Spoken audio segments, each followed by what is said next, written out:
आजमगढ़ जिले में रुक रुक कर हो रही बरसात थमने का नाम नहीं ले रही थी। शायद ही जिले की जनता भूल पाए सितंबर 2021 की वो बरसात।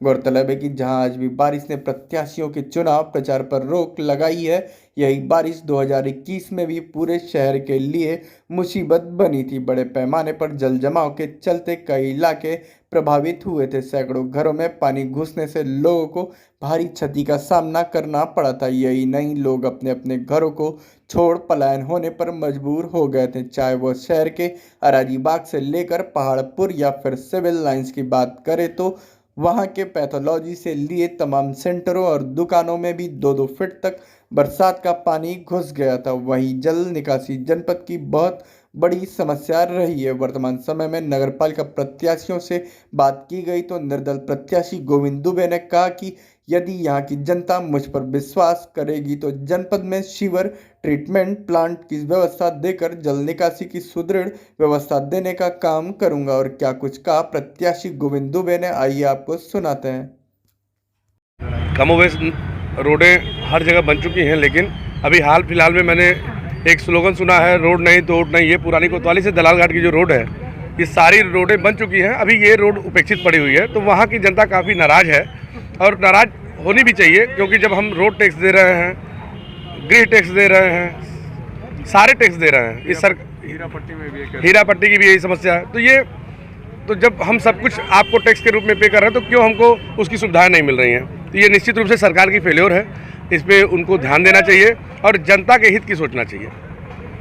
तो जल निकासी की भी बात करें तो कई जगह ऐसी समस्याएं हैं, बरसात आ भी रही है धीरे धीरे, तो इसको लेके क्या कहेंगे आप? जल निकासी के लिए अगर यहाँ की जनता हमारे पे विश्वास करती है, तो मेरा ये मुख्य एजेंडा है कि आजमगढ़ में सीवर ट्रीटमेंट प्लांट की व्यवस्था मैं सरकार से अनुनय विनय करके, चूँकि बिना अच्छे बजट के वो व्यवस्था बना पाना मुश्किल है, लेकिन आजमगढ़ में जल निकासी की व्यवस्था बड़ी ही दुर्लभ और दुर्भर है। तो उसके लिए मैं निश्चित हर वह संभव प्रयास करूंगा जिससे कि आजमगढ़ को एसटीपी प्लांट मिले और यहाँ पे जल निकासी की सुदृढ़ व्यवस्था हो सके। जनता के बीच कैसा समर्थन मिल रहा है? मुझे मेरे 42-43 सालों का जो मेरा कर्म है, वो निश्चित रूप से जनता मुझे उस आशीर्वाद के रूप में दे रही है और कहीं भी मुझे निराशा नहीं लगी। सारे लोग मेरे हित में सोच रहे हैं, मेरे लिए प्रार्थना कर रहे हैं, मेरे लिए दुआ कर रहे हैं। ये मेरे लिए बहुत बड़ा सौभाग्य का विषय है। और प्राथमिकता क्या रहेंगी चुनाव के बाद, जीतने के बाद? जो दुर्व्यवस्थाएं अभी फैली हुई हैं, जैसे मैं कई लड़ाई लड़ा हूँ, पार्किंग नहीं तो चालान नहीं, डंपिंग ग्राउंड की समस्या है जिसकी लड़ाई मैं खुद लड़के वो चारदीवारी बनी, और आज कूड़े की व्यवस्था जो लोग उससे परेशान होते थे, दुर्गंध और सड़ान में झेलते थे, वो उसको चारदीवारी का रूप दिया गया और सुदृढ़ किया गया उसको। इसी प्रकार से पार्किंग नहीं तो चालान नहीं की जो दुर्व्यवस्था है, इन सब चीज़ों को मैं सरकार और प्रशासन से यह सामंजस्य बना के इसको दूर करने का पूरा प्रयास करूँगा।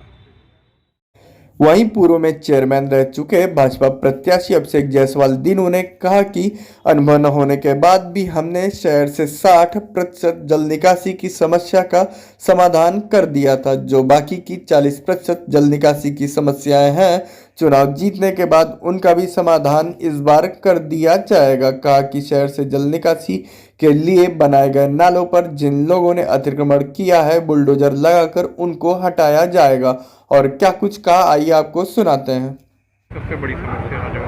देखिए जल निकासी की यहाँ पे समस्याएं वही हैं कि जो ग्रामीण क्षेत्र से लगे हुए नगरपालिका के भाग हैं, जैसे कोलघाट है उसमें है, थोड़ा सा आजमपुर कोडर में है, थोड़ा गुरु टोला में है। जो जल निकासी की हमने इंगित किया था, हमें उस समय का हमारी सरकार नहीं थी, 5 साल का वक्त था, हमें अनुभव भी नहीं था। उसके बाद भी हमने अधिकतम करीब 60 से 70% हमने इस बात को जल निकासी की समस्याओं को समाप्त कर दिया गया था। नरौली जैसे था, अभी नरौली पर घाट का सबसे चौड़ीकरण निर्माण का हमने किया था, जो विभिन्न समाधान। अब जो बची समस्याएँ हैं 40% ड्रेनेज की, उसमें यह है कि सरकार को ये तुरंत जो है प्रथम वर्ष में योजनाओं में हम लोग करेंगे कि इसको ला करके ड्रेनेज की जो बड़ी नालाओं की उसकी व्यवस्था हम लोग तत्काल करेंगे चुनाव जीतने के बाद। आजमगढ़ का धड़कन कहा जाता है गोल पांडे, वहाँ कुछ रियासी लोगों द्वारा नाले पर अतिक्रमण करके बैठा गया है। वो सारी चीज़ें सरकारी संज्ञान में हैं और समय आने के साथ जैसे ही बजट प्रोवाइड हो जाएगा, वो अतिक्रमण तो हटाना काम है, वो तो हट ही जाएगा। आज नहीं हटेगा, कल हट ही जाएगा। कोई का भी अगर वो सरकारी ज़मीन पर कब्जा करता है तो यह सरकार इस हिसाब से स्ट्रिक्ट है कि बुलडोज़र लगा करके उसको तुरंत धराशायी कर देगी। योगी सरकार, हमारे माननीय मुख्यमंत्री जी इतने मजबूत है, इस चीज़ में मजबूत हृदय के हैं। वह कोई भी राजनीतिक चेतना इनके अंदर मजबूती इतनी कि कोई भी फैसला लेने पर, चाहे वो कितना भी कठिन हो ना, भारतीय जनता पार्टी की सरकार और भारतीय जनता पार्टी के मुख्यमंत्री त्वरित गति से लेते हैं। जनता के बीच जा रहे हैं। वहीं कांग्रेस पार्टी से प्रत्याशी रविकांत त्रिपाठी से पूछा गया तो उन्होंने कहा कि प्रचार के दौरान मैंने देखा कि गलियों की और नालियों की हालत खराब है, जल निकासी की व्यवस्था बाधित है, सीवर की कोई व्यवस्था नहीं है। न जाने पूर्व के चेयरमैनों ने झूठे वादे करके जनता को गुमराह करते रहे हैं, लेकिन जनता ने मुझे चुना तो अब ऐसा नहीं होगा, बल्कि जनता की आवाज को बुलंद करने का काम किया जाएगा। और क्या कुछ कहा प्रत्याशी रविकांत त्रिपाठी ने, आइए आपको सुनाते हैं। मैं रविकांत त्रिपाठी हूं, अखिल भारतीय राष्ट्रीय कांग्रेस पार्टी का शहर आजमगढ़ का प्रत्याशी। किन मूल मुद्दों के साथ जनता के बीच जा रहे हैं? मूल मुद्दे, चूँकि मैं आम जन से ही आता हूं, मूल मुद्दे आजमगढ़ में कूड़ा निस्तारण की समस्या है, पानी निकासी की समस्या है, नाले की सफाई की समस्या है, स्वास्थ्य की समस्या है, अनेक तमाम जनजीवन से संबंधित समस्याएं हैं, जिसके निराकरण के लिए, जिसकी आवाज़ बुलंद करने के लिए हम कांग्रेस पार्टी के लोग संघर्ष कर रहे हैं। इतने दिनों से आप प्रचार प्रसार में गए हैं, तमाम मोहल्लों में गएंगे, कई मोहल्ले ऐसे जहाँ सड़कें टूटी फूटी पड़ी है, कई सालों से कहीं पानी निकासी नहीं है, तो इस तरह की कहाँ पर कितनी समस्याएं आपको दिखी जिनमें काम करने की? मुझे लगता है लगभग शहर के सारी गलियाँ, जितने भी गलियाँ हैं शहर की, मेन रोड को छोड़ दिया जाए, मेन रोड की भी हालत ख़राब है, लेकिन गलियाँ तो सारी गलियाँ ख़राब हैं। सारी गलियों में सीवर पाइप, नाली, जो निकासी की डेली के पानी की व्यवस्था है वो ख़राब है।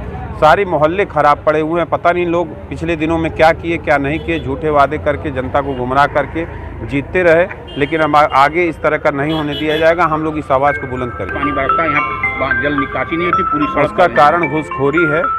जो भी वर्तमान चेयरमैन होता है, अधिकारी होते हैं, वो घूसखोरी के कारण उस सड़क का वो हाल होता है।